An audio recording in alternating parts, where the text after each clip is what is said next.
How's it going, guys? It's Stickman here, and today we're going to be talking about Sonic Frontiers patch version 1.41, which, came out in December of last year. Look, guys, I'll be honest. I put this on a roadmap for content I promised for the month of December, and I'm a man of my word, alright? I ain't going back on that. Sonic Frontiers Update 3 The Final Horizon was what I was looking forward to the most in 2023. So it really pains me to say this, but it got really mixed reception. And it really sucks because everything that we got leading up to the update was received really well. I mean, the roadmap teasing that we're going to be getting a new story and new playable characters, and then we got the teaser which showed off a whole new super form, and finally we get the gameplay trailer which showed off some amazing stuff in there. I mean, Tails and the Cyclone had everybody going nuts. So when the update finally dropped, where did all that hype go?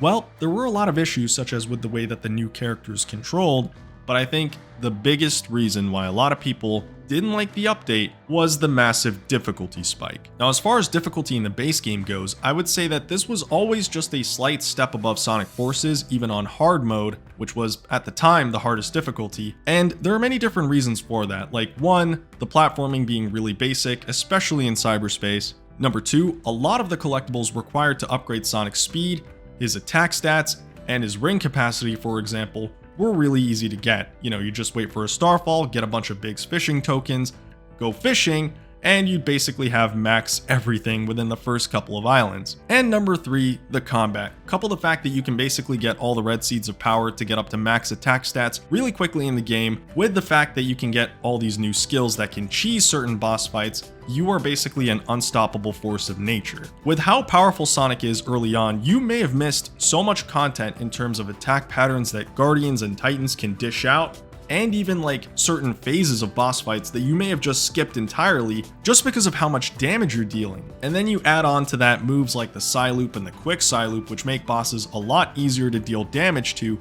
And with the Psyloop's case, you can just keep Psylooping rings even if you get hit all the time, so it doesn't even matter. Yeah, it's safe to say that the game isn't one of the most difficult Sonic games of all time, so when you get to Update 3, it almost feels like they had a complete shift in design philosophy, and it threw so many people off. It just felt like a whole different game at that point. Some people even went as far as to say it felt like a Kaizo Frontiers, and I don't think it's that bad, but I can see why some people would, given the seismic shift in difficulty. You had the towers from Rhea Island coming back, but even harder than they were there, so I already knew anyone who struggled with those were definitely going to be struggling with these new towers. And of course, the major reason why a lot of people didn't like the towers is because if you fell off at any point during your climb, there would be no way to get back up to where you initially fell from right away. There were no checkpoints, there was nothing like that, so you basically had to start from the bottom of the tower and climb all the way back up again. Personally speaking though, I never really had an issue with any of these towers because I love a good challenge, and even if I did fall off the towers,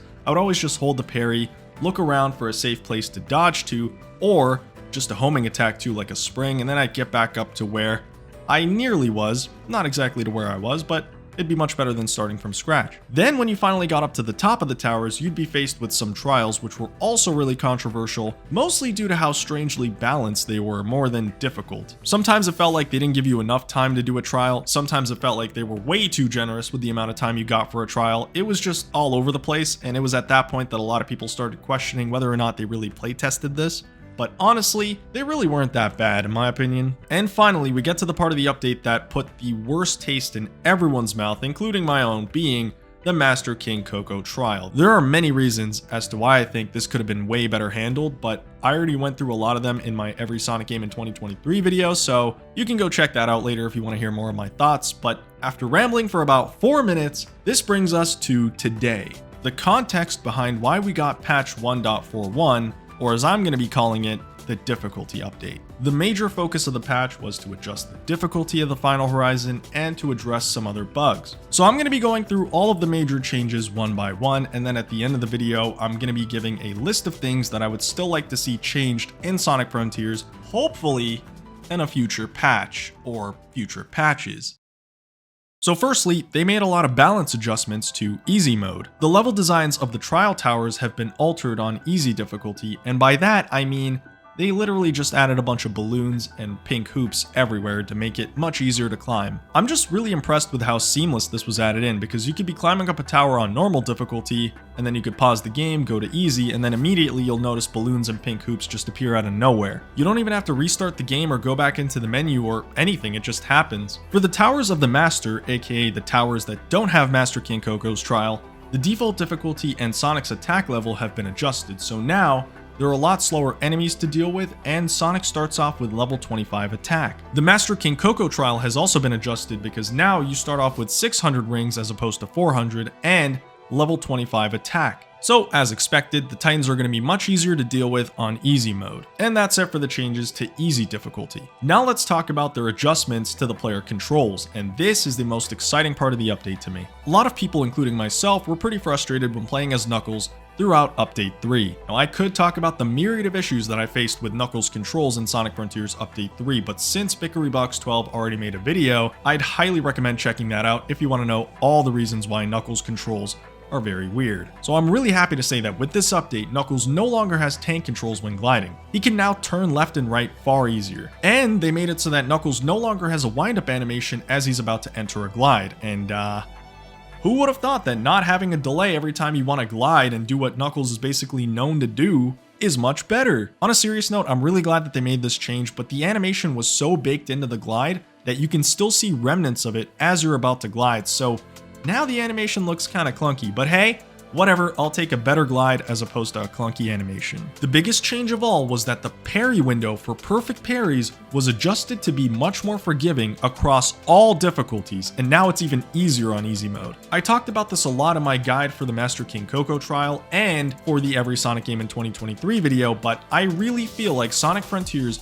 was not designed in the slightest with a perfect parry in mind. And when I say that, I'm mostly referring to the Titan boss fights in the base game. So any sort of increase to that window, to me, is an absolute win. Now I will say this, practice definitely makes perfect. The more and more that I played on hard mode, the better I got at the Master King Coco trial. I think I beat it about like 7 times now on hard mode, but that doesn't mean that it logically makes sense when I need to parry still. I still think those windows are completely stupid, especially when it comes to the Wyvern fight, because not only is it unclear when you need to perfect parry some of the attacks, but missing a perfect parry is absolutely detrimental. I mean, if you miss a perfect parry with one of the swipes, you're gonna get sent so far back that you're gonna have to perfect parry another missile, which, mind you, isn't very easy to do with all the mess on screen, and then you'll get to perfect parry again. But by that point, you'll have wasted so many rings that it just wasn't even worth it. But yeah, if you were really struggling with this before, give it another shot on hard mode, and I think you'll have a much better time. Next up on the list of changes that have been made, they've adjusted the stats of some of the special moves for Amy, Knuckles, and Tails after leveling them up. This is the only item on the list that I don't have any previous footage for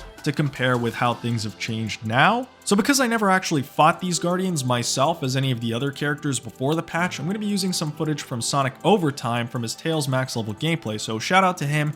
Links below in the comments if you want to go check him out. Okay, wow, that is really bad. Tails' max level attack and his wrenches don't do more than 20 damage on the Silver Hammer's head. Man, this is painful. If this is how weak all these characters were before this patch, yikes. Fast forward to after the patch, and you can see that it took about, what, 3 or 4 wrenches and he was pretty much dead. So I see this as a significant improvement. And I'm sure some of you in the comments are probably going, well, I don't know, man. I think this is a little bit of an overcorrection. And to that, I've got a couple of counterpoints. Number one, if you're at max level, you shouldn't be underpowered. If anything, you should be overpowered. Number two, we still got extreme difficulty. And number three, Starfall Plus is ridiculously overpowered. What do I mean by that? Well, Starfalls pretty much already get you to level 99 in one go. All you have to do is just pick up a bunch of red seeds, some cocos, and then by the end of the night, the multiplier is so crazy that you literally have almost enough to max out your attack level within 1 or 2 Starfalls. So yeah, unless they balance how many collectibles they give you to level up your stats, I think this is a great change. And like I said, if you still want a challenge, extreme difficulty is a bitch. Just look at this fight that I had with Knuckles against Master Ninja. I literally almost got my ass kicked.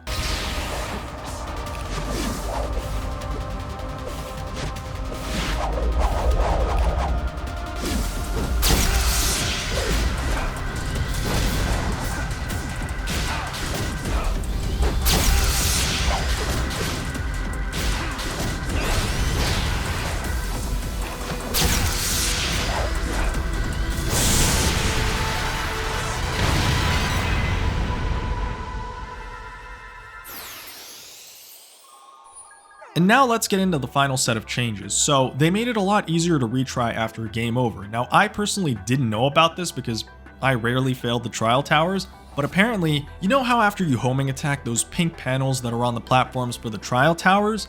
I thought they respawn after a certain amount of time, but I guess they didn't up until this patch. So now they respawn after a certain amount of time or if you're a certain distance away from them, which yeah, I'm glad that that was changed. Also, in cyberspace, if you make a mistake and let's say you die right before you hit a checkpoint and have to restart from the beginning, the timer will now also reset so you don't have to manually restart, except for in the cyberspace challenges. So this was a really good change because I'm pretty sure that's how it worked in other Boost games like Sonic Generations. They also fixed the weird audio issues that would happen whenever you're talking to other characters for their side stories during the final horizon, where sometimes the cutscene audio would play but then the dialogue would just completely disappear, but now that's been addressed. And those were all the changes for patch 1.41, the difficulty update, and I think that this has significantly improved the game for the better. But there's still a massive list of things that I'd like to see changed. Some of the minor issues that I'd like to see fixed are how the power boost doesn't seem to be perfectly aligned with Sonic's height. Stuff like this where Sonic can be stuck in a ball when falling and he's just not even rotating. I think that's kind of funny. And then of course running on nothing when falling. These have always been things in the game that I always found really weird, but not too significant. I don't think they really need to be patched out. I just think that they could be. But moving on to some of the bigger issues, I think that Sonic's jump turn controls could have always used some work in this game. He feels like a tank whenever he jumps and then tries to turn around, and this can be a problem whenever you're platforming, especially on the towers, and this is an issue that wasn't even in games like Sonic Adventure. Given the fact that Frontiers is trying to go back to the adventure controls in a lot of ways, I think that in the future they really need to make sure that this is ironed out. When it comes to the other playable characters like Knuckles, Tails, and Amy, especially Knuckles, they still need a lot of work when it comes to their controls. I mean, I'm glad that Knuckles can turn much easier while gliding, and that he gets into a glide a lot better. There are still some really strange control issues, like how when you glide without having any input on the left analog stick, sometimes he'll just turn in weird directions. It just doesn't really make sense. And when it comes to how the characters in Sonic Frontiers play compared to their previous outings, I think that there was a lot more emphasis on form over function this time around. And what I mean by that is, I think they added a lot more really cool looking, really slick animations, such as Tails getting into his tornado to fly, or him doing the drill attack instead of Sonic's stomp. And the same thing with Knuckles with his stomp attack, it looks far different. And Amy gliding, you know, those all look really cool. They're really cool looking animations, but the problem is they tend to be pace breakers and they halt the gameplay in a lot of instances. Like you just come to a complete stop before Tails gets into his tornado and flies, or you'd also come to a complete stop whenever you have to stomp as Tails or Knuckles. So I think we need to find a way to make it so that these animations don't really halt the flow of gameplay. And getting rid of the wind up into a glide for Knuckles was a great start, but even then we could still see a flaw in the fact that remnants of it still exist in his current glide animation, which makes me believe that these animations are so baked into all of these characters that I don't even know if it's possible to remove, rework, or adjust them without significant changes. But yeah, I don't want to ramble any further. A couple more things that I want to see added are fast travels for the Master Coco trials and the Master King Coco, because that would make it so that you can swap characters on the fly much quicker and much easier. And it would be a much easier way to replay the Master Coco trials without having to climb up all those towers again and again. And finally, when it comes to cyberspace, we definitely need photo mode to work in there alongside the jukebox. Oh, and make it so that the music coming out of the jukebox doesn't stop whenever you're about to fight a guardian. But yeah guys, hope you all have a wonderful day, and I'll see you in the next one. Thank you for watching this video, and a huge shout out to Sonic Heroes 54 and Azora for supporting the channel directly. If you'd like to become a channel member, be sure to hit that join button, and I'll see you guys in the next one.